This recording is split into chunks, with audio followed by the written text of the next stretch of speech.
Now, Project Hope isn't just for the summer months. Almost a dozen deputies are assigned to the program. Come on out. We're at First Baptist Church here on Sumter in Washington. The decision is still up in the air about where the 2017 championships will play out. NCAA officials say an announcement could come by mid-October. Here at Caldwell Plaza, where the water is coming over the spillway and rushing down into the Congaree River. When police identify the person in the video, they will face felony charges. Water lines like these are still seen on cars and businesses in the 5 Points area. Carrier says the tree that fell on his house was about the size of this one across the street.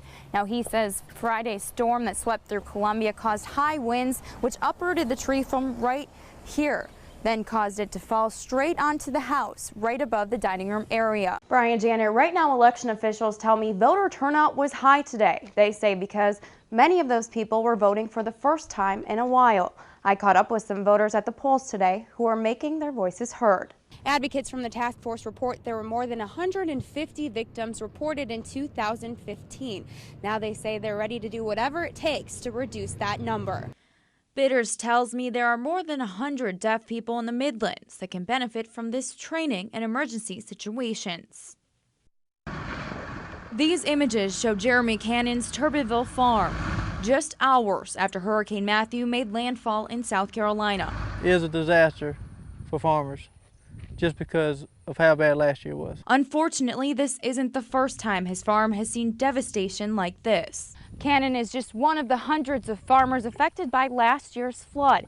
And now, a year later, a similar picture. Department of Agriculture officials say it's still too soon to know the exact impact Hurricane Matthew had on farmers. Not knowing how much damage Hurricane Matthew has done to the crops is just got a lot of uncertainty and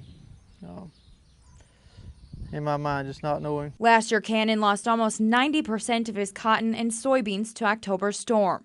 Right now, it's not clear how much was lost this time around, but no matter what the amount, he can't afford another loss. You know, there'll be some beans to harvest there, but definitely I think there's some potential yield loss. The cotton that was defoliated was hammered pretty bad. We have some cotton that's definitely been pulled out the bowl and it's on the ground. While the water has receded, crops remain in the fields and fallen trees are still scattered across the 1,600-acre family farm. Now cleaning up and assessing the damage, Cannon is hoping to get some government assistance to help him and other farmers back on their feet. Kind of like the perfect storm of events that had occurred to put farmers in our state in one of the worst case scenarios we could have.